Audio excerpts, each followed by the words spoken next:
овчин гэдэг хомхоо гэж байгаа. Нөгөө герпс нэгээр өгдөг байхгүй юу? Хомхоо чинь дэлхийн 8 одоо 7.5 тэрбум хүн гэж байгаа баг талаас илүү хувь нь хомхоо өвчнөд гэж байгаа. Вирусээ тээцсэн бид нар тээц явж байгаа.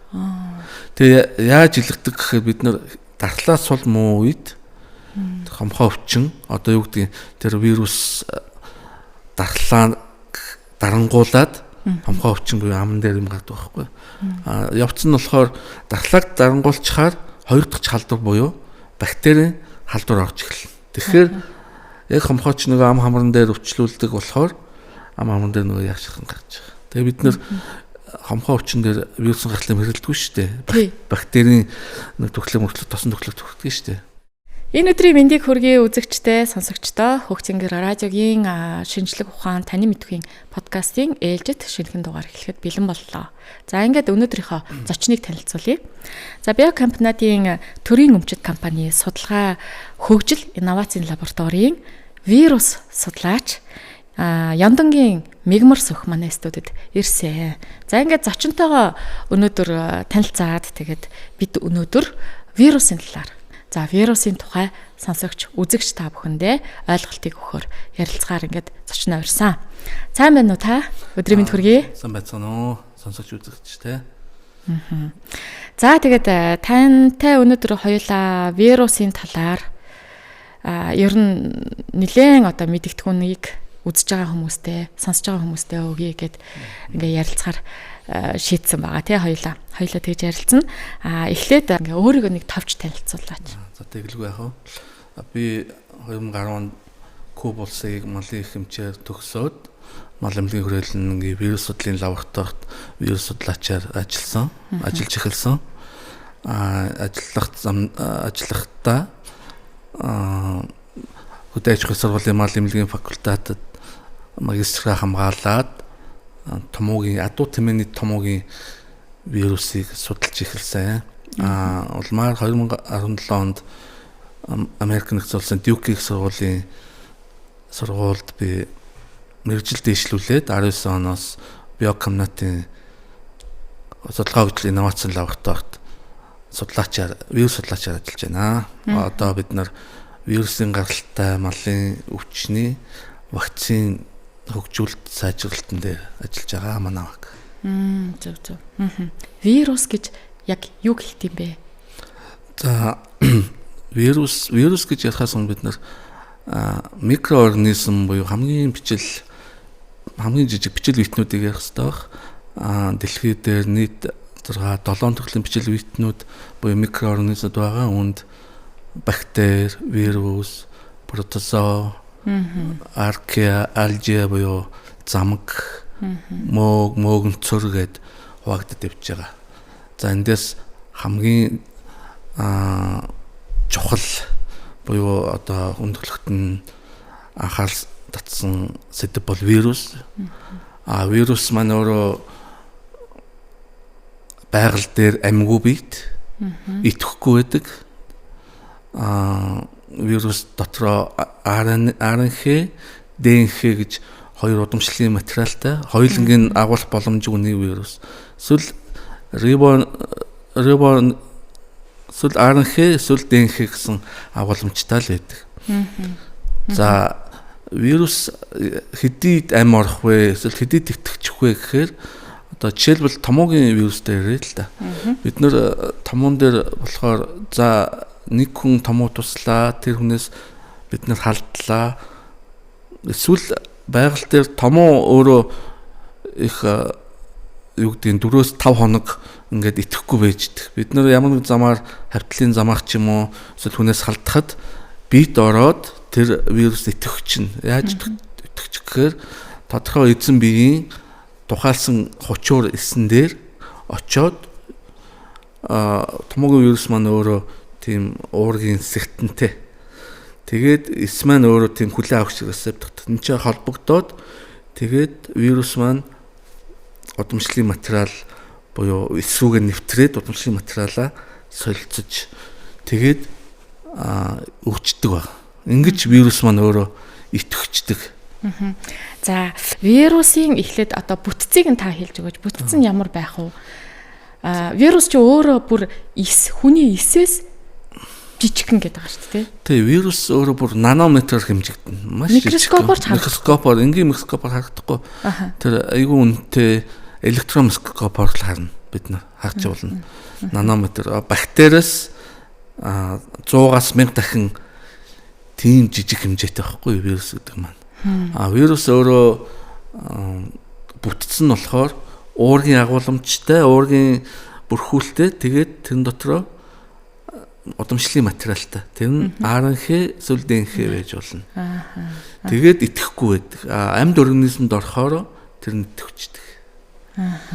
Тэгэхээр хүний бие юм уу амьтны бие рүү яваад орохоор л итгэвчдэг. Түүнээс ингээ агаарт ч юм уу байж ах та ямар нэгэн хэлбэрээр байдаг байхгүй. Тий, итгэхгүй. Амьд биш байна гэсэн. Амьд биш гэсэн үг. Тэгэхээр би түрүүн бас бодож байсан. Вирус амьтын юм уу? Амьд организм юм уу гэвэл үгүй юм байна. Амьд организм биш. Харин амьд организм ороод итгэвчдэг. Тэгээд амьд организм болдог. За бүтц нь юм байна. Тэгвэл вирус хідэн төрлийнх байж болох уу? Одоо ингээд судалгаагаар бол тоо томшгүй юу? За сая хэлсэн хоёр төрлийн вирус байгаа. RNA эсвэл DNA. За тэгээд байгаль дээр дэлхий дээр нийт баг 10,000-аас илүү гэж ягдгийг. Одоо судлагдаад байгаа. Маш их вирус байна. За үүнээс одоо хамгийн аюултай юм уу бидний сонирхол татж байгаа нь одоо юу гэдэг нь зооноз.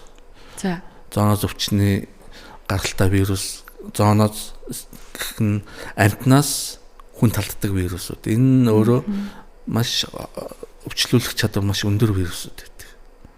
Яг тэгвэл species төрлөөс төрлө рүү вирус халдж байгаа байхгүй. Тэгэхээр энэ төрлийн вирус маань өөрөө одоо хорон чанар өндөр буюу өвчлүүлэх чадвар маш өндөр, халдварлуулах чадвар маш өндөр вирус. Одоо бол хүүтрээд ирлээ те. Тэгэнгүүт нөгөө Монголд гардаг вирус чинь томоогийн вирус тий. Тий, одоо амьсгалын замын вирус болохоор томоогийн А хүрээний вирус гэж байгаа. А гэж байгаа, Б гэж байгаа, А, Б, С, Д, E хүртэл байгаа. Монголд голчлон А гарч байгаа, бусад тохиолдлууд гарч байгаа. Гэхдээ хамгийн өвчлүүлэх чадвартай нь томоогийн А хүрээний вирусууд байгаа. Ер нь энэ анх вирус гэдэг зүйл хизээ нээгдээд гарч ирсэн юм бэ? Хизээ нээсэн?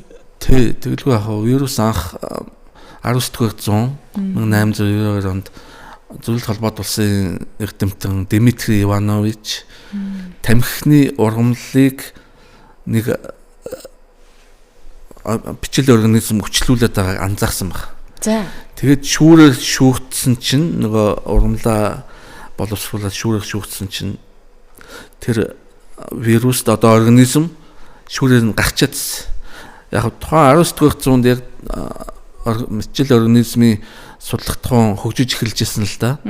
Тэгээ бактери болохоор шүүрэнд тунж үлддэг. Тэгээ шүүрээр тунж үлдэхгүй ямар юм байдаг юм бэ гэд тэгээд Оросын холбооны эрдэмтэн судлаад эхэлсэн чинь энэ нь өөрөө тамхины ургамлыг өвчлүүлдэг вирус болж таарсан. Анх энэ хүн тэгээд вирусыг нээгээд тэгээд дараа нь Франц Англи эрдэмтэн Koch, Pasteur энэ төр үйлчлүүлээд судалсан. Тэгээ өнөөдөр вирус судлал өнөөдөр төвшөнд хүрсэн. Одоо хүртэл шинэ өвчнүүд гарсаар байгаа эрдэмтэд судалсаар л байна. Вирус за ингэж нээсэн юм байж. Тэгвэл вирус хаанаас үүсэж гарч ирээд идгийг ер нь одоо шинээр вирус одоо бас ингээд судлагдаад байна гэж шүү дээ тий. Шинэ гарч ирээл байна. Хаанаас тэд нэр үүсээд байна. Одоо яг хуу тархалт нь яг хуу нэг хүнээс нөгөө эсвэл амьтнаас хүндч гэх юм уу ингээд тархаад иж байж үүсэж байгаа. За вирус байгаль дээр болохоор зэрлэг амьтанд тээгч болж болно. Жишээлбэл коронавирус сагсан багааханаас үс гаралтай гэдэг нь шүү дээ. Тэгээд хүн талдаад тэгээд цаашгаа дэлхийн нийтээр цаг тахлын хэмжээнд хүрсэн. Юуны томоогийн вирус болохоор бас юунаас үүдэлтэй байж магадгүй. Зэрлэг шууд томоогийн вирус нь тээгч болдог байхгүй юу? Өөрсдөө ч өвчлөдөг, тээгч болдог. Тэгээд байгалийн суурин одоо тэжээх шувуунд халдахаараа тэр нь мутацлагдаад Тэгээ хүнд халдахаараа өвчлүүлэх чадвар нь илүү өндөр болдог ч юм. Өөрөөр хэлбэл байгаль дээр эзэн амьтан тээгч амьтанд вирус нь байждаг. Тэгэхээр хүн анханасаа төрөхдөө вирустай төрдөг үү? Эсвэл явцдаа хүн вирус авдаг юм? За наач өөр асуулт. Хүн мэдээж анх төрөхдөө ямар ч өвчнгүү те одоо юу гэдэг удамшлын өвчин биш бол ямар ч өвчнгүү бактери вирусгүй төрдөг. За яг амьдралынхаа явцдаа мэдээж контакт үүсгэн те харилцаа үүсгэн аав ээж ахын дүүс үүсгэн тэгээд вирус тусдаг. Бид нар бүгдээрээ вирустэй. Үүний нэг жишээ бол хомхоо өвчин гэдэг. Хомхоо гэж байгаа. Нөгөө герпс нэгээр өгдөг байхгүй юу? Хомхоо чинь. Дэлхийн 8 одоо 7.8 тэрбум хүн гэж байгаа баг талаас илүү хувь нь хомхоо өвчнөд гэж байгаа. Вирусын тээцэн. Вирусээ тээцэн бид нар тээцэн явж байгаа. Тэгээ яаж илэрдэг гэхээр бид нар дархлаа сул муу үед хомхоо өвчин одоо юу гэдэг тэр вирус дархлаа дарангуулад хомхоо өвчин буюу аман дээр юм гардаг байхгүй. Явц нь болохоор дархлааг дарангуулчихаар хоёр дахь халдвар буюу бактерийн халдвар орж эхэлнэ. Тэгэхээр яг хомхооч нөгөө ам хамран дээр өвчлүүлдэг болохоор ам хамран дээр нөгөө яашхан гарч байгаа. Тэгээ бид нэр хомхоо өвчин дээр вирусын гартлыг хэрэлдэггүй шүү дээ. Бактерийн нэг төгслөг мөрчлөг тосон төгслөг төрдөг шүү дээ. Тийм учраас. Тэгэхээр хүн бол ямар нэгэн вирусыг тээцэн л явж байгаа. Дархлаа нь унангууд л тэр нь илэрдэг. Герпс байна, мөн одоо гепатит вирус, БЦ байна, зарим хүмүүс явж байгаа. Тэр нь итгэхгүй хэлбэр байдаг шүү дээ хүнд. Бүх хүнд байх юм уу? Ихэнх хүнд. Тий. Тэр чин гепатит болохоор яг нөгөө эмнэлгийн зүг тариух ч юм уу те эсвэл хүнээс хүнээ тэгж халддаг. Бүх хүнд ч байхгүй л те. Яг тэгж халдаад хүний биед ороод тэгээд итгэхгүй хэлбэрээр байдаг вирусуудын нэг. Тэгэхээр хүний биед ороод гэхээр бас асуулт. Энэ вирусууд ингээд хүнээс хүнд, амьтнаас хүнд дамжиж байгаа энэ халдварлах замууд нь ямар байж болох вэ? За вирус халдварлах зам агаар тусал гэж байгаа, хавтал гэж байгаа. Агаар тусал гэхээр бид нэр агаараар амьсгалын замын вирус авч болно, коронавирус, томоо, аденовирус юм уу. Хавтал гэхээр бид нар юу гэдгийг контакт маягаар эсвэл цус бид нэг шархалчлаа, өөр нэг эмнэлгийн багш хэрэгсэлтэй юм эсвэл халдвартай хүнд тэр хөвтлээ ийм маягаар эсвэл одоо ундны явах ч юм уу эсвэл зэрлэг амтан одоо жишээлбэл галзуурсан нохоо чон үнэг хадсан тохиолдолд шүлсээр нь дамжиж вирус халдах ч юм уу. Олон замаар хүн вирус халдах боломжтой. Жишээл герпс вирусыг хүүхэд үнсэхтүүдэд л амаар нь дамжаал, гацаар дамжаал, амар ороод төлөх боломжтой байхгүй. Вирус, бактери хоёрын ялгаа нь юун дээр байдаг? За вирус, бактери нэгд хэмжээний хувьд бол бактери хамаагүй том, вирус маш жижигхэн, хоёрт бактери өөрөө эсийн бүрхүүлэлтэй, ханан бүрхүүлэлтэй. За вирус бол бүрхүүл байх зүгээр л уургийн бүрхүүлэлтэй. Гуравт болохоор вирусын гаралтай өвчнөд бол эмчилгээ байхгүй. Бактерит бол бактери өөрөө грамм хасах, грамм нэмэх гэсэн хоёр бүрхүүл нь хоёр юм бүтдэг байхгүй юу? Энээс шалтгаалаад эмчилгээ бол байдаг бактерийн гаралтай өвчнөдөд. Тийм л гад. Вирус эмчилгээгүй гэхээр айгүй айцтай сонсогдчихлоо. Тэгээ бид нэр одоо ингээд вирусны халдвар аваад жишээ нь наад зах нь ханиад томоогийн вирус авлаа гэхэд эмчлэхдэггүй гэсэн үг юм уу? За томоогийн вирусыг бол эмчлэх боломжгүй, харин хоёр дахь халдвар буюу дархлаа дарангуулсан үед бактери хүний биед халдварлах эрсдэлтэй байхгүй.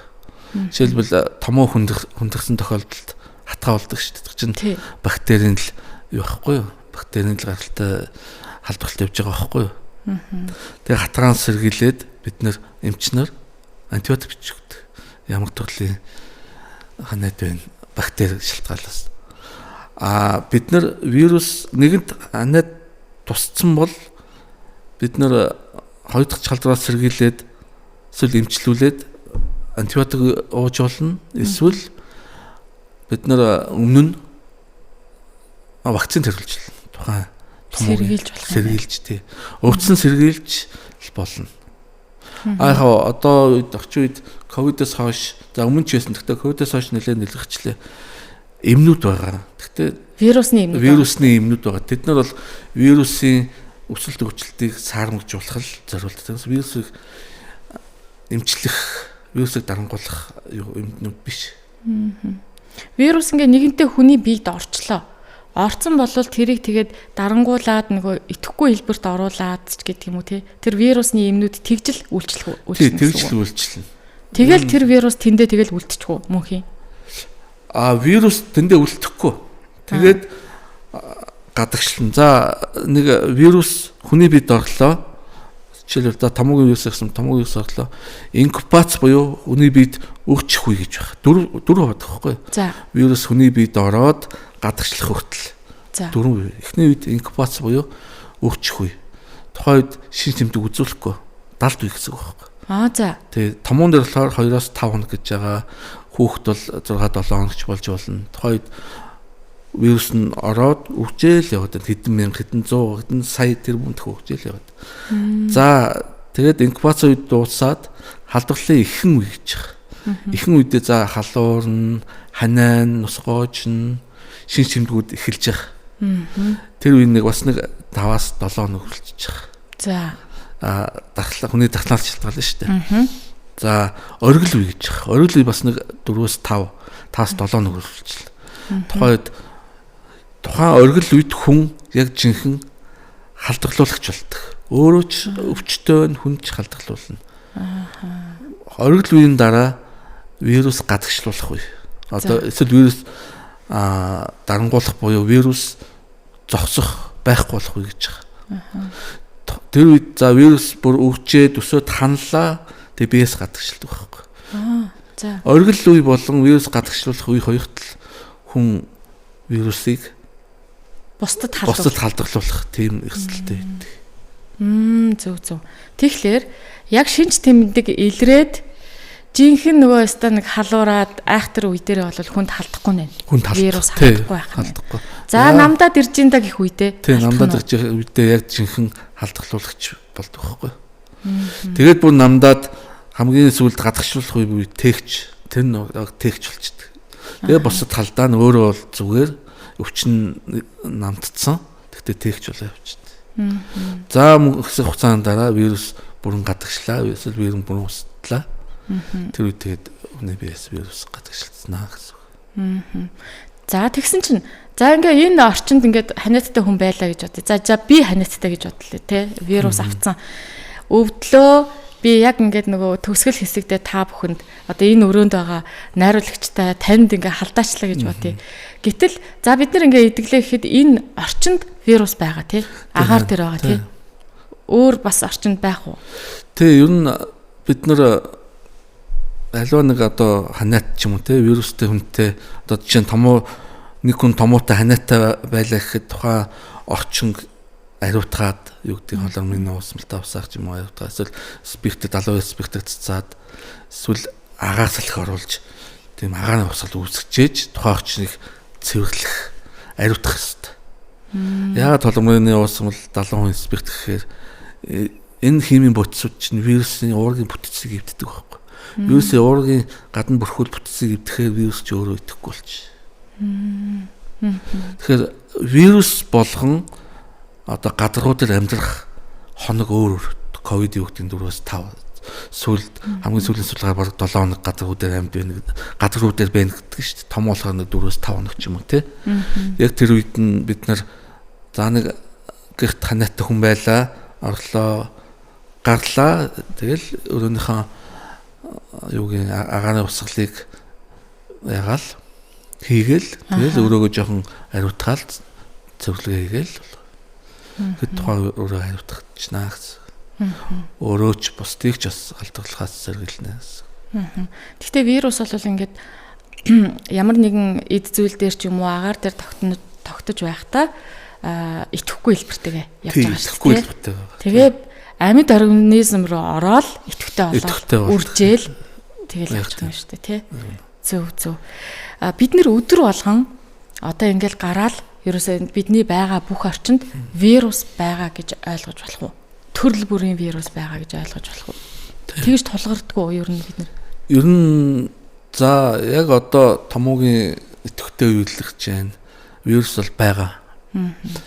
Дутмын бидний одоо гадуур дотор явж байхад вирус байгаа. Бид нар тэндээс мэдээж өгчсөн сэргийлэхийн тулд маск зүүн гараа угаан те ойлгох олон нийтийн газар юу гэдгийг контактлахгүй байх ч гэдэг юм уу.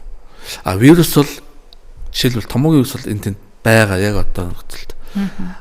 Бусад төрлийн одоо вирусууд тухайн идэвхтэй орчинд гэдэг юм эмнэлгийн бүсүүд ч юм уу те эсвэл өвчтөе хүнээр бол байнга бичдэг вирус өвчнүүд. Тэгэхээр ямагт өөрийгөө ариун цэврээ захаад юу гэдэг ариутгалын халдваргүйтлээ хийгээд гараасаа угаагаад тэгж бол өөрийгөө боломжтойг хамгаална да. Тэгээд энэ дээр вирусыг өөр юу устгадаг вэ гэхээр хүний биеийн дархлаа хамгийн түрүүнд ажиллаж эхэлдэг. Ер нь дархлаа дээр л суурилждаг юм уу? Тий. Хүн томоо туслаа за хоёулаа яг адилхан юу гэдэг ханаа туслаа тий томоо туслаа. Ижлэгэн вирус авлаа. Хоёулыг нэг нь жишээлбэл би амар хүн тусч болно. Та жоохон шинжлэх үзүүлэл тусахгүй жил. Яг тэр хоёулын дархлаа өөр байдаг учраас би дархлаа муутай болохоор миний дархлааны эсүүд лимфоцитээс эсүүд макрофагууд тэр вирусыг залгиж чадахгүй байх гэсэн үг байхгүй юу? Дархлаа ажиллаж чадахгүй байх, дархлаа муутай байх гэсэн үг. Таних дархлаа сайтай учраас дархлааны эсүүд вирусуудыг устгаж чинь гэсэн үг. Тэгээд ковид үж бас анзаарсан те нэг гэрийн хүмүүс нэг нь ковид аягүй хүн тусаад нөгөөдүүл нь бараг тусахгүй эсвэл аягүй хүн тусаад чинь дархлаа толботой. Хүний биеийн физиолог дархлаа хүн хүнд өөр гэдэг. Тэгээд настай хүмүүс голчлон бас нэлийн хүн туссан. Настай хүмүүсийн дархлаа өөрөө их эмзэг байдаг. Тэ сул байдаг гэсэн үг. Юуны вирусны мутац гэж нэг айхтар юм байна те.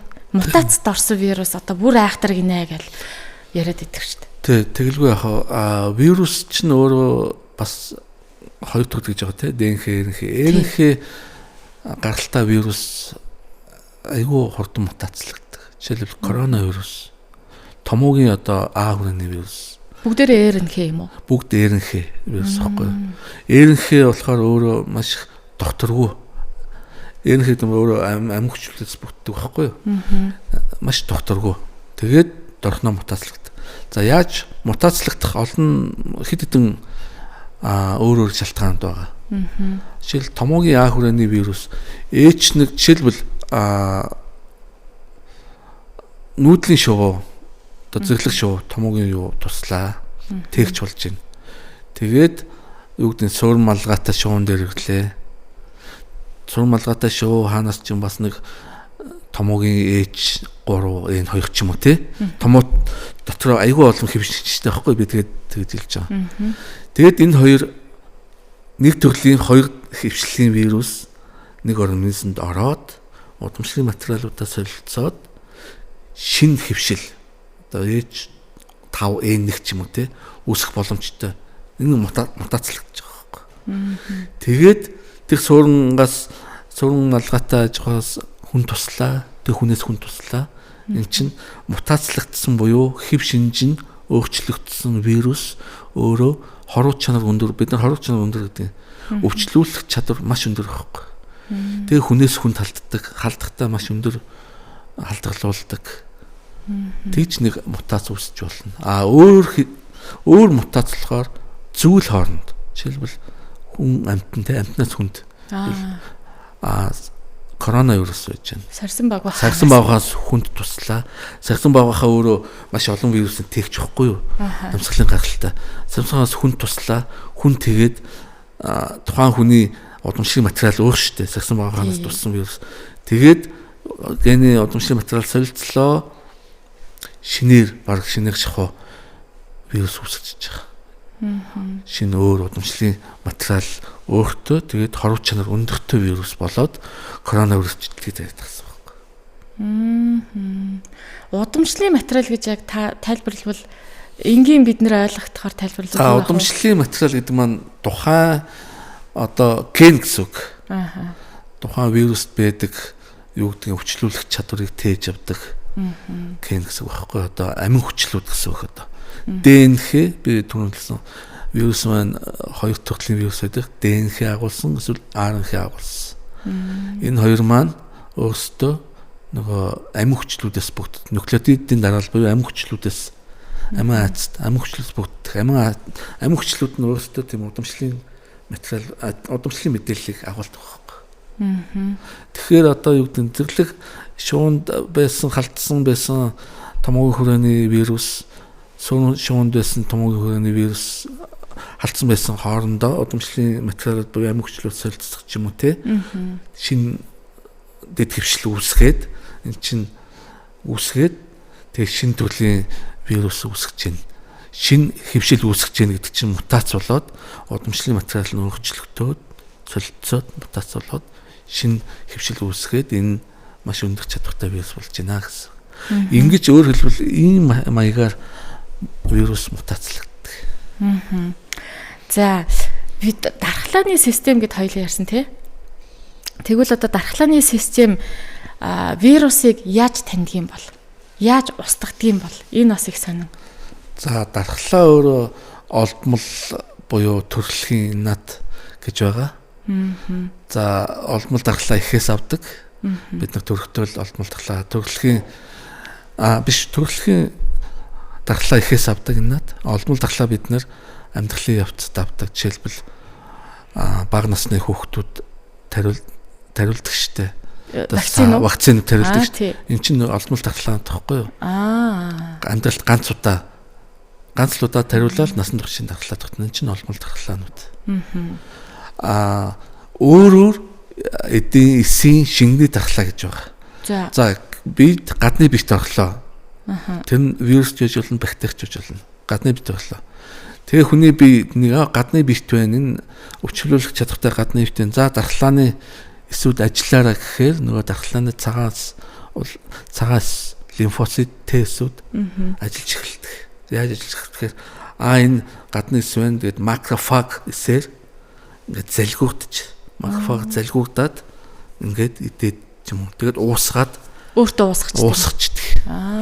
Тэгээд тухайн вирусын тоон их эсвэл өөр төрлийн хоруу чанар өндөртэй өөр төрлийн вирус байвал дархлаа ажиллаж чадахгүй, дархлаанаас ажиллаж чадахгүй. Яагаад?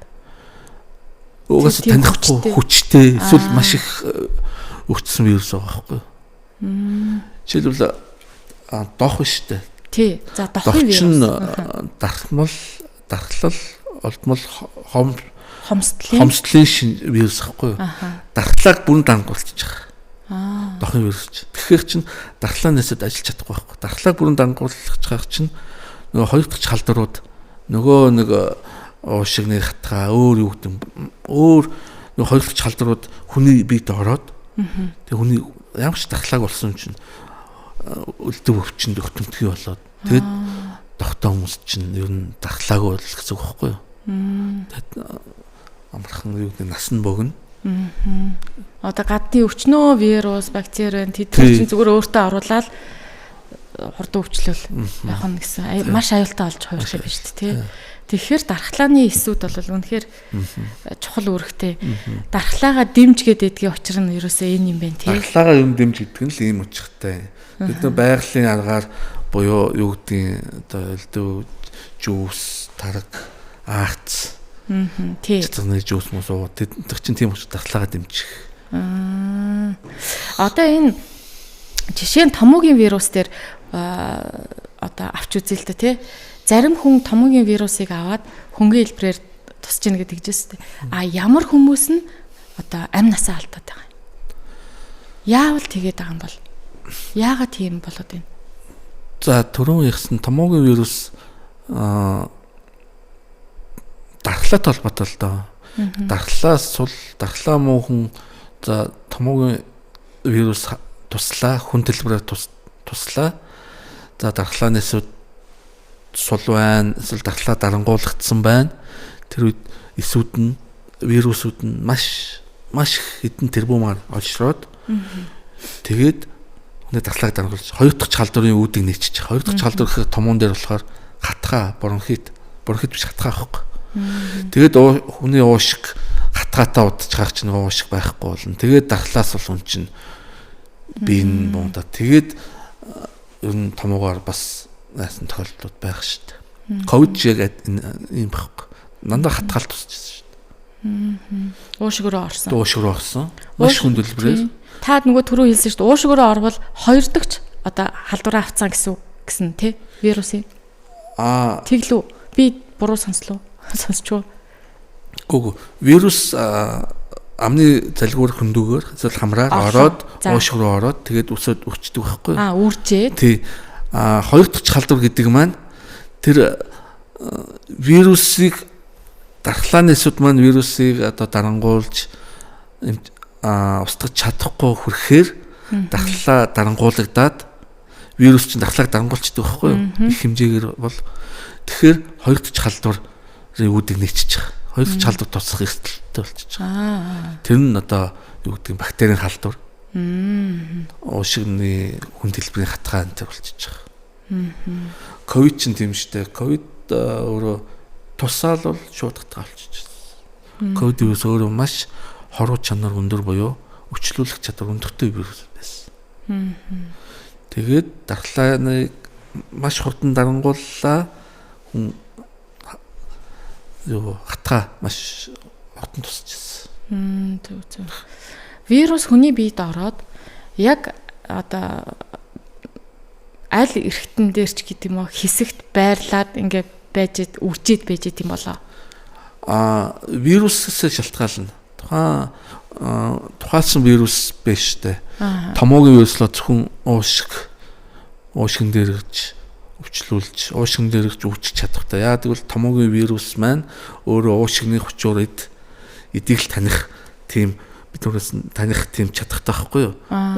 Вирус нь гадна уурын сэгтэнтэй, уурын сэгт нь тухайн эдийг дээр байх тийм хүлээн авахч рецепторыг таниад тэгээд тэр вирус маань эдэс рүү нэвтэрдэг. Томоогийн вирус нь уушгины илэгний вирус илэгнийх илгэн дээр л өвчдөг. Түүнээс өөр эд эрхтэн рүү өвчлүүлэхгүй байна тийм үү. Хоёр дахь халдвар нэлээд хүндсэн тохиолдолд бүр системийн халдвар болоод уушиг зүрх гэл тэгэл явчихлаа. Гэтэ тэр нэлээд дархлаа муутай сул хүн гэсэн үг. Тэгэхээр вирус болон өөрийн өвөрмөц онцлогтой. Тийм байна. Тий өвчлүүлэх эд эрхтэн өөр гэсэн үг. Одоо ингээ хүний дархлаа сул байгаа үед ямар вирус хамгийн их аюултай гэж үзэж болох вэ? За одоо дархлаа султаа би жишээ нь ингээ явж ий гэж бодвол надад хамгийн аюултай вирус ямар вирус ах вэ? Ер нь бүгд л аюултай. Ер нь бүгд аюултай. Гэхдээ тухайн онцлог шалтгаалаад газар зүйн онцлог ч юм уу томоо ээж болно. Хэрвээ та хиттийн юуны зах дээр амьдны зах дээр явжсэн бол томоо байтугай юм тусах байх корона ч юм уу. Тий. За одоо хоёулаа штэ. Вакциныг нэг яриа. Вакцин бол юунаас вирусаас урьдчилан сэргийлдэг. Тий. Одоо яг вакцинд одоо бага насны хүүхэд тий сургуулийн насны хүүхдүүд том хүнч гэлтгүүд тариулж хэрглэж байгаа бах. Ийм цаг үе.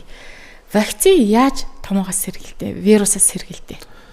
За олон төрлийн вакцин байгаа. Вакцины үүдгийн вирусын вакцин, рекомбинант вакцин, вектор сорт вакцин. За вакцин яг өөрийнх нь яг үндсэн хамгаалах чадвар гэхээр вакцин вирусыг тухайлсан вирусыг одоо жишээлбэл томоогийн вирусыг аваад лабораторийн түвшинд аваад итгэхгүйжүүлээд яг өвчлүүлэх чадварыг итгэхгүйжүүлээд буцаагаад хүнд нь суулгах тарихыг л вакцин гэдэг байхгүй. Нэг ясны дархлаа суулгацсан. Тий, тухайн вирусээ суулгачаа хүний бие. Итгэхгүй гэсэн. Гаднаас одоо би томоогийн вакцин тариулчлаа. Томоогийн вирус суулгуулсан гэсэн үг. Яг гаднаас би томоо тусаад хэрвээ дархлаа жоохон сулвтар бол хөнгөн хэлбэрээр л тусна. Дархлаа гайгүй бол би томоо тусахгүй. Өөрөөр хэлбэл вакцины маань тухайн организмыг итгэхгүйжүүлээд хүний бид суулгаад хамгаалтын үргэлж үүсгэж байна гэсэн үг. Тэгээд тухайн организм байгаль дээр байна эсвэл өөр хүнээс халдахад би байгаа шүү.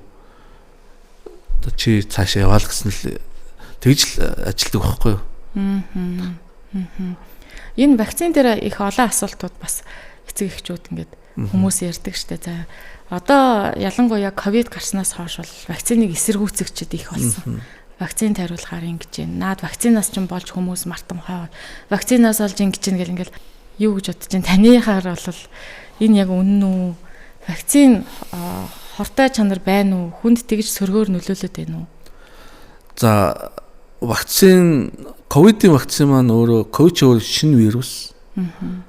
Яг өмнө 2023 онд SARS нэгтэйгээр гарч байгаа. Тэгтээ зөвхөн Азид цөөхөн орнд гарч ирсэн. Тэгтээ энэ удаад бол бүр дэлхийн нийтийг хамгаалсан цаг тахлын шинжтэй вирус. Тэгэхээр энэ шинэ төрлийн вирус Англид орчиж байгаа. Тэгэхээр одоо мэрэгчлэтнүүд, судлаачид, эрдэмтэд энэс сэргийлэх вакцины маш хурдан хугацаанд хийх шаардлагатай тулгарсан. Маш хурдан хугацаанд хийсэн. Мэдээж вакцины цөрөг нөлөө гэх юм уу тийм их байсан. Тухайд зарим хүн дархлааны онцлогоос шалтгаалаад ч юм уу хамгаалахгүй байсан. Зарим хүн вакцины тариулаад улам өвчлөөл гэж хэлсэн тийм.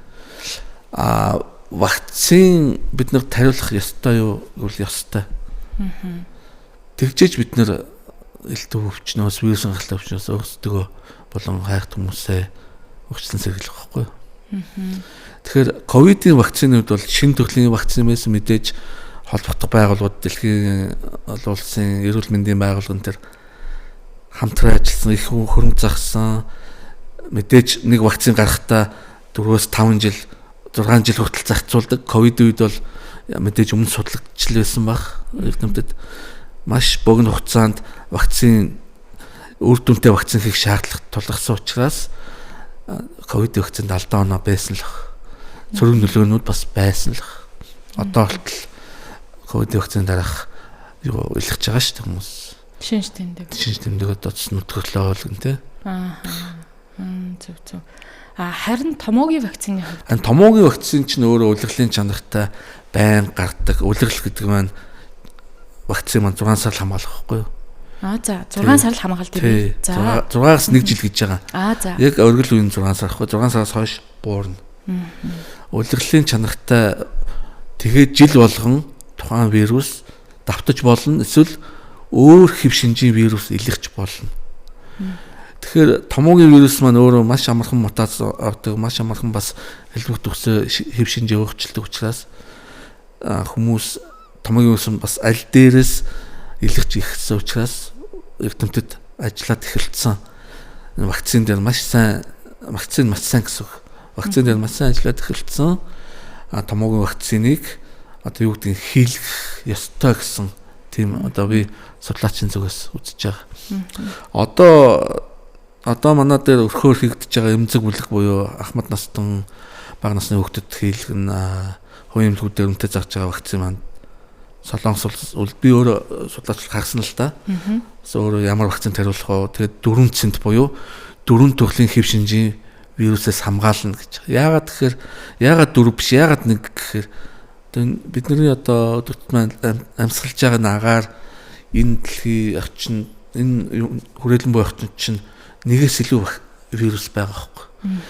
Тэгээд тухайн жилдээ энэ жилд ч юм уу хамгийн ихээр өвчлүүлэх боломжтой тэр мэдээлэл нэг тархацсан судалгаан дээр үндэслээд хамгийн их өвчлүүлэх боломжтой 4-5 төрлийн вирусын вакциныг одоо юу гэдгийг эрдэмтэд гаргаад за энүүгээр тариул томоогоос 80-90% 100% хамгаалнаа гэж гаргасан. Тэгэхээр одоо Монголд одоо тариулаад байгаа вакцины бол Солонгос улсад үйлдвэрлэсэн вакцинуудыг л. Тий, би харсан тийм Солонгос улс юм л. Хаач үйлдвэрч байж болно л доо. Тий. Одоо бол тий. Вакциныг ер нь яг хэдэн сард хийлгэх ёстой гэсэн тийм юм байдгүй. Хугацаа байдгүй. За 8-аас 9 сард хийлгүүлэх зохимжтой. Яг тэгэхээр нөгөө удирдлын 10 сар гэхээр хүйдний удирдлага эхэлнэ. Яг нөгөө томоогийн дэгдэлт гэхээр нөгөө унтаа байсан, итгэхгүй байсан вирус маань итгэж эхэлнэ. Хүний биеийн организмд ороод хүнээс хүнд халдна. Тэрнээс өмнө л вакцинд болчвол уулна сайн. Тэгээд хавар болвол хавар яг цагаан сарын дараагаар 4 сард, 5 сард, 3-4 сард бас томоогийн вакцин шүү дээ. Томоогийн вакцин тий.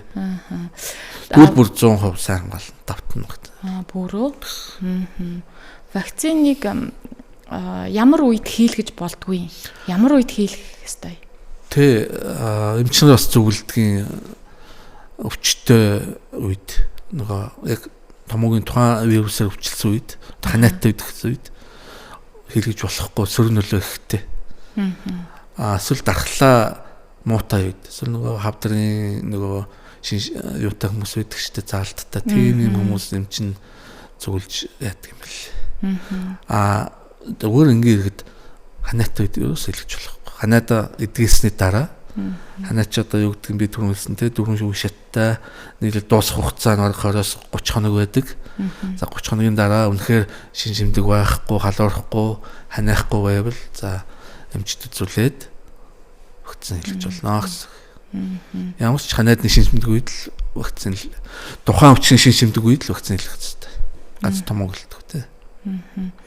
Энэ нөгөө вирусыг эсрэг вакцин одоо жишээ нь томуу дээр те коронавирус дээр ингээ вакцин гараад ирсэн. Тэгвэл вакцин гаргаагүй бас вирусууд байгаа баг.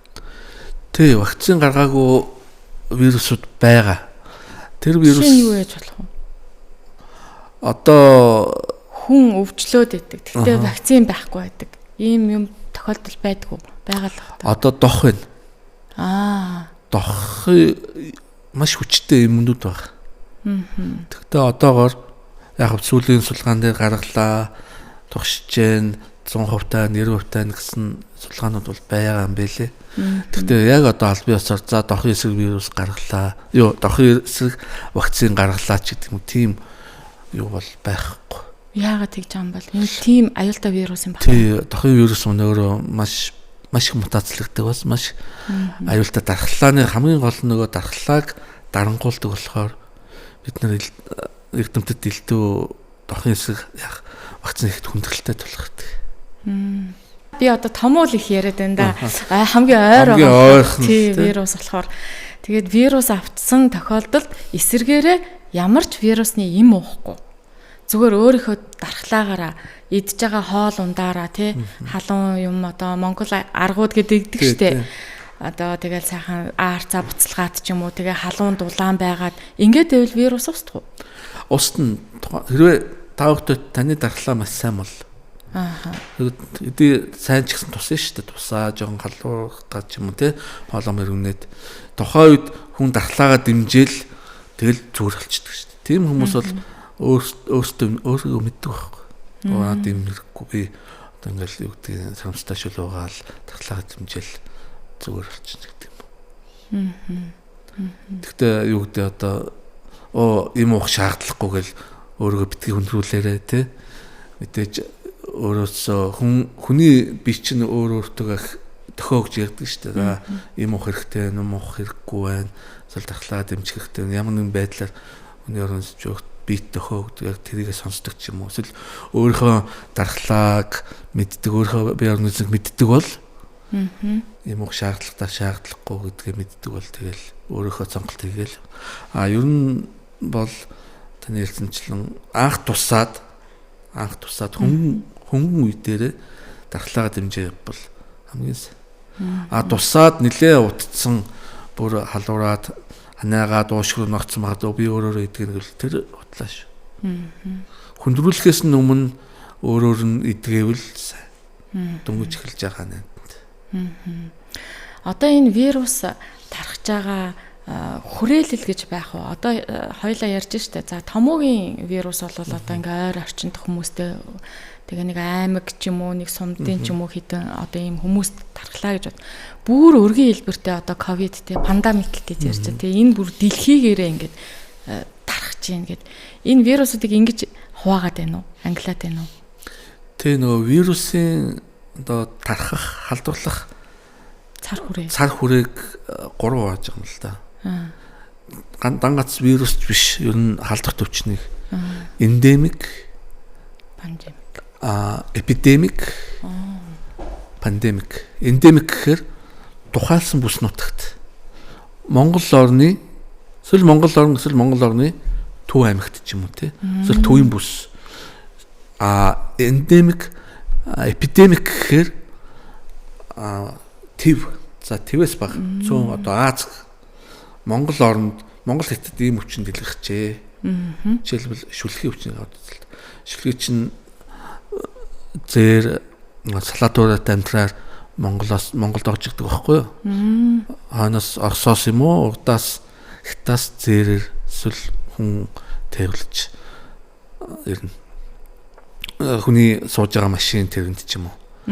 Энэ тохиолдолд Оросд гарлаа, Монголд гарлаа, Хятад гарлаа, эсвэл Хятад Монгол гарлаа. Энэ чинь эпидемик тахалталж байгаа. Пандемик гэхээр дэлхийн нийт хамгаалсан. Ковид дэлхийн нийт хамгаалсан байхгүй. Пандемик байсан байна. Пандемик тий. Одоо бидний урлаглын чамд томч эндемик гэж юм байхгүй. Байгаа л ирэх жил гарна, ирэх хавар гарна, эндемик. Ингээд сүрэн бүр ингээд байгаа хүч. Жил болгон гарна, урлагл болгон гарна. Тодорхой. Энд чинь эндемик хүч. Түүхэндээ хамгийн одоо алдартай тийм вирус юу вэ? Одоо хоруу чанартай ч гэдэг юм уу? Тийм юм юу гэдэг вэ одоо? Сонирхуулж ярих вэ? За сонирхуулж ярил хамгийн хортой за Spanish flu, Испани ханаад гэдэг. Тэр чинь бол амар Европ нэлээд Испанд нэлээд өгсөн, Европ нэлээд хэдэн зуун сая хүн өгсөн шүү дээ. Харин тийм тий. Тэр чинь хоруу чанар маш өндөр. Яг томоо байсан байхгүй. Томоогийн хүрээний вирус. Тэр чинь хэдэн зуун сая хүн өгсөн. Энэ ковидоос өөр үү? Ковид болохоор вирус нь өөр. Гэхдээ ковид чинь өөрөө хоруу чанар тэрнийг бодвол арай бага. Хоруу чанар буюу өвчлүүлэх чадвар бага байсан. Ковид анзаарснууд дандаа ер нь улс орнууд нас орсон хүмүүс, настай хүмүүс эсвэл эмзэг бүлгийнхаа туссан. Эмзэг гэхээр одоо юу гэдэг өвчтөй, настай дархлаас бол тийм хүмүүс л ер нь ковидаар нэлээд нас орсон. Судалгаа хийм лээ. Одоо вирус судлаач хүний хувьд бол ирээдүгийг харах уу? Ирээдүйд ямар төрлийн вирус илүү их одоо хоруу чанартай аюул учруулж болзошгүй гэж үздэг вэ? Та нар манайд судалж байгаа хүний хувьд бол за хамгийн номер 1-т мэдээж амьсгалын замын вирус. Яагаад амьсгалын замын вирус гэхээр энэ чинь агаар туслын замаар маш хурдан хугацаанд амжиж байгаа байхгүй. Би туслаа. Би одоо ингээд ярьж байгаа тань талдаа та ингээд энэ өрөөс гараад энэ өрөөнд ороод тэгэл маш секунд минутын дайтай амьсгалын замын вирус чинь тархаад халдаагаа авчиж байгаа. Одоо ирээдүйд их холын ирээдүйд биш, ойрын ирээдүйд амьсгалын замын шинэ төрөл эсвэл томоогийн хүрээний төрөл одоо мутацлагдсан хөлбөр үүсч боломжтой. Ковидын шинэ мутацлагдсан хөлбөр явж байгаа. Одоо Америк нэгдсэн улс, Европ, Солонгос явж байгаа. Гэхдээ тэр бас хоруу чанар бага юм шиг л. Ирээдүйд эдгээр вирусууд мутацлагдаад хоруу чанар маш өндөр болоод яг үүсэхгүй. Тэгтээ бол манай эрдэмтэд энэ бэлэн байгаа яад бол вирус нь вакцин гаргацсан дахиад өөр мутацлагдсан хэв шинжийн вакцин гаргахад асуудал. Хамгийн аюултай нь цоошин вирус гарвал эсвэл дахин сэргэж байгаа вирус ч юм уу те гарвал тэр үнэхээр аюултай. Вирусыг сая бодж илаа нөгөө бид нар амны хаалт зүгээд идэг штэ те маск вирусаас яг хамгаалж чадах уу? Тий, маск амсгалын зам вирусээс 100% хамгаалахгүй. Яг нэг 80-90%. Оо бас өндөр байна шүү дээ 80 гэдэг чинь. Тэгээ тэр маскыг хэр удаан бид нар зөөх хэрэгтэй гэдэг юм бэ? Бид нар яг ковидд нэг хэдэн цаг л гэдэг юм. Бид нар өдрийн талаас итгэхгүй л аваад хайж явах хэрэгтэй. Яг бол тэр маскаараа өөрөө бас амьсгалаад байгаа байхгүй. Тийм шүү дээ. Тэр маск энтэн тавьчин бас халдварлуулах зам их үсэр болж байгаа байхгүй. Тэгэхээр солих хэрэгтэй. Тий. Солиод өдөртөө ядаж нэг 2 сольчих хэрэгтэй. Өдөртөө нэг 2 сольчих хэрэгтэй. Хэрэгтэй мэн тий. Бас энэ түрхлэгүүд зөвлөдөг штэ хамрандаа. Тий. Энэ одоо хэр мэдгүй тэр одоо тийм төрөлхүүд зөндөл гарсан байл төрхвөл одоо юу гэдэг вирусээс хамгаална ч гэдэг юм уу. Яг нэг уучлан сэргийлэх нэг ард хэлбэрүүдийн нэг л баг л та. Гэтэ хамгийн номер 1 маска зүүн амсгалын зам вирусээс маска зүүн болвол вакцин дуулна татлагаа дэмжин. Вирусын талаар одоо ингээд та бүхэн судлаа явж хахад вирусын талаар хүмүүсийн хамгийн буруу ойлголтууд юу байдаг вэ? Тэрийг залруулад хэлчихсэн. Энэ одоо ингээд буруу ойлгоод хүмүүс яриад байх гэдэг юмнууд. За сүүлийн жаад ковидоос хойш хүмүүс вакцинд итгэл жоохон тийм болсон. Зарим бүлэг хүмүүсийн вакцинд итгэл байхгүй болсон юм шиг байна. Яг ковид олон хүнийг өвчлүүлсэн, олон хүнийг хөлсөн, асур нөлөө ихтэй. Тэгээд одоо вакцин тариулахгүй, вакцинд болохгүй гэсэн хүмүүс маш их болсон байл. Тийм байхгүй. Бүгдээрээ вакцинд болох ёстой. Төлөвлөгөөт бага насны хүүхдийн төлөвлөгөөт вакциндуулах хамруулах ёстой. Одоо юу гэдгийг бас өөр улаан бурхан байна. Том хүн улаан бурхан тусан тохиолдол байна шүү дээ. Тохиолдол байгаа шүү. Яг тэр хүн багтаа ямар хэлбэрээр тариулаагүй ч юм уу те. Томроод эдгээр хүүхдүүд чинь томроод айгүй хүн тусдаг баг. Бараг саажилт хүн хүүл хэмжээнд тухайн вируст тусвал өгдөг байхгүй. Мөн маань хавт тавтраас сэргийлэх папиллома вирус байна. Эдгээр бүгдээ тариулах хэрэгтэй шүү дээ. Тэгжээж бид нэр тэр аюултай вирусаас угссан сэргийлэх байхгүй. Бид нэгэн тусчаад хорт тавдар үүслээ одоо яах юм тийм. Тэгж өчнөө зардал би эрүүл мэнд мөнгөөр хогсноос бид нэр угссан сэргийлэл вакцина тарьсан сайн. Мэдээж манай эрүүл мэндийн холбогдох байгууллагууд маш сайн вакцины тавьчихж байгаа гэж ойлгож байгаа тийм. Одоо вирус судлаачид шинэ халдвар гарлаа гэвэл одоо яаж илрүүлдэг юм? Сонирн байна. Яаж илрүүлээд яаж ер нь хянаад яваад байдаг вэ? Хяндаг уу? Юм дэлхийн нийтээр өвчний хяналтын CDC өвчний хяналтын төв гэж маш олон байгууллагууд байгаа л да. Тэд нэр дэлхий дээр байж болох бүхэл өвчнүүдийг хянаад хяналтандаа ч юм уу хянаад оншилсан баг. Одоо вирусууд нь байгаа гэсэн үг тэднэрт. Бүр хаалттай бие аюулгун 5-6 дугаар түвшний лабораториуд тэр вирусыг хянаад хадгалж явах. За. Тий. Маш олон хамгаалалттай маш арал маргал дээр байдаг. Одоо кинонд гардаг шүү дээ. Бүр тэр хол. Тий. Яг тэгвэл тэднэр чинь энэ төрлийн вирус гарч болтшгүй нөхцөл бэлэн байдалд байж байгаа байхгүй юу? Хэрвээ гарвал шууд тэр хадгалсан вирусээ аваад идэхгүйжүүлээд вакцины туршилт судалгаагаа хийгээд вакцин тавьлаа. Бэлэн байдалд байна. Одоо Непа вирус гэж байна, Эбола вирус гэж байна. Аюултай вирус. Одоо Монголд чинь дэлхийн нийт бас хачигт энцефалит гэдэг вирус хачгаар дамждаг. Зөв. Хачиг вирус тээдэг, хүн хазлаа. Тэгээ хүн тархинд нөлөөлдөг байхгүй юу? Тухайн тархинд саажилт зүгж болно. Гэх мэтлэн одоо дэлхийн нийт бэлэн байгаа гэж бодож байна. Маш олон төрлийн маш аюултай вирусуудыг оншилтсан, автсан. Тухайн вирусыг илрүүлэх юу гэдэг юм урвалж бодисуудыг бүтээсэн. Вакцины зарим нэг нь вакцины загвар хөгжүүлэлтээр явж байгаа. Уцлан бэлэн байдал бэлэн байгаа. Хэрвээ ямар нэг аюултай вирус гарлаа гэхэд бэлэн байдалд шууд гаргаал. Ковид ч гэсэн шүү дээ. Ковид ч шинэ пандемик, шинэ цаг тахлын вирус гэхгүй. Тэрнээс биш. Коронавирус ч өөрөө байсан л вирус. Мутацлагдаад арай өөр хэв шинжтэй болсон болохоос. Тэгээ өмнө байсан коронавирусээ хадгалсан байсан коронавирусээ мутацлагдсан хэлбэртэй харьцуулаад ч юм уу тий. Тэгэл бэлэн байсан шахуу вакцины технологи гаргаал. Тэгээд мэдээж эхлээд trial гаргана, хүн дээр туршина. Хэдэн сая хүн гэдэг тийм тусгай протокол байгаа. Тэгээд амжилттайгаар яг нийлүүлээл.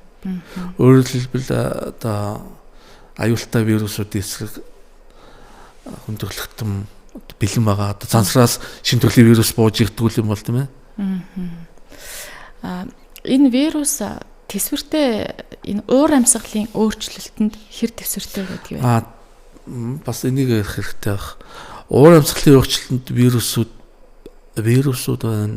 их мутацлагдаад хэм шинжээ өөрчлөгдөж одоо юу гэдэг дулаан байсан газар хүйтэн болоод хүйтэн байсан газар дулаан болоод усгүй байсан газар устай болоод ч юм уу тий бороодог газар бороодог болоод ч юм уу. Дэлхийн уур амьсгал маань өөрөө дагаад хүний амьдралын хэв шинжээс гадна микроорганизмуудын хэв шинж чанарыг өөрчилж байгаа. Яагаад өөрчилж яах гэж мутацид оруулж байгаа. Ковид үүний нэг хэлбэр болов гэж бодож байгаа. Ертөнцид харж байгаа. Мөн бас өөр аюултай вирусууд Антарктидын мөсөн доор хадгалагдсан хэдэн зуун сая жил хадгалсан байгаа гэж ярьж байгаа шүү дээ. Тэр эсвэл яа. Тэр Антарктидын мөс гэсэд явал бид нар мэдэхгүй шүү дээ. Тэ. Аюултай юм байна. Тэ аюултай вирус уу юу те. Нөгөө вирус хүйтэнд амьдэрдэг тэсвэртэй гэсэн. Тэ вирусын өөрийн шинж чанар болохоор халуун тэсвэргүй хүйтэн тэсвэртэй. Ягаад улирлын чанартай том өвлийн өвлөр итгэж байгаа нэхэр хүйтэн тэсвэртэй байхгүй. Зүүн чинь ханаад байхгүй шүү дээ. Ханаад шахах шүү дээ. Ханаас нь ч тэгэл итгэждэг шүү дээ. Өвөл чинь томоогийн вирус ч итгэждэг яг хүйтэн болгоор итгэждэг байх байхгүй. Тэгээд Антарктидын мөсөнд ягаад олон зуун сая жилийн настай вирус хадгалагдж гэн гэж эрдэнэт үзэж гэн гэхээр чинь мөсөнд хөлдсөн байгаа вирус байхгүй. Тэгэхээр вирус маань өөрийн шинж чанар болохоор халуун тэсвэргүй хүйтэн тэсвэртэй вирус. Тэгэхээр нөгөө бид нар ямар сандал ханид төрчлээ. За дулаан бай гэдэг би учир энэ байх нь шүү дээ. Дулаахан бай, битгийгүүд агаараа. Тийм учиртай байх нь шүү дээ. Одоо энэ COVID-19 цар тахлын дараа вирус судлалд одоо ямар хөө өөрчлөлт гарсан бол? За ковид цар тахлын дараа маш гарлаа шүү дээ. Тий.